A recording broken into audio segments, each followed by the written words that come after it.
महर्षी वाल्मिक ऋषींच्या पदस्पर्शाने पावन झालेले ठिकाण म्हणजे श्री क्षेत्र वालझेरी। महाशिवरात्री निमित्ताने वालझेरीला मोठी यात्रा भरते। याच यात्रेला आम्ही आलोय। यात्रेला गेल्या गेल्या मोकू आणि रियाचं चालू झालं, मामा हे घेऊन द्या आणि ते घेऊन द्या। अरे पहिले दर्शन तर घेऊ द्या, मग तुम्ही म्हणशाल ते घेऊ। मग लगेचच रांगेत नंबर लावून देवाचं दर्शन घेतलं। महादेवांचं मंदिर, गोरक्षनाथ मंदिर, विठ्ठल मंदिर, राम मंदिर, दत्त मंदिर, मेन म्हणजे इथे वाल्मिक ऋषींची समाधी आहे। ज्या वाल्मिक ऋषींनी जगप्रसिद्ध असे महाकाव्य रामायण लिहिले, त्या वाल्मिक ऋषींच्या पदस्पर्शाने पावन झालेली भूमी म्हणजे वालझेरी। हे वालझेरी देवस्थान माझ्या गावापासून काही अंतरावरच आहे। या आपल्या परिसराला एवढा मोठा इतिहास लाभलेला आहे, याचा सार्थ अभिमान आहे मला।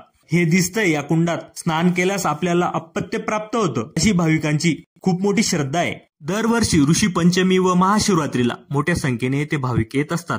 येथे आपल्याला प्रेम करणारे फॉलोअर्स पण भेटले। असं कोणी अचानक भेटलं की आपण योग्य ट्रॅकवर आहोत याची जाणीव होते। श्री क्षेत्र वालझेरी संस्थानाचे सचिव अमोलदादा भोसले यांनी आमचा सत्कार केला। आम्ही तुझे व्हिडिओ आवडीने बघतो, हे ऐकून समाधान वाटलं। तुमच्या या प्रेमामुळे खरंच आपल्याला ताकद मिळते, आनंद होतो। पुढे आलो तर रियाबाईची चप्पल गायब होती। लोक देवाच्या ठिकाणी पण नाही सोडतो। पोरगी नाराज झाली, पण काय करणार, तीच नाराजी दूर करण्यासाठी चला मग आपण पाळण्यात बसूया म्हणून सर्वांना घेऊन पाळण्यात बसलो। पण माझीच जास्त पाटली, मोकूपेक्षा मीच जास्त घाबरत होतो। ऐकूच्या नादी लागून बसलो पाळण्यात, पण यापुढे कधीच बसणार नाही भाऊ। पाळण्यातून कसा दिसतो पहा नजारा यात्रेचा।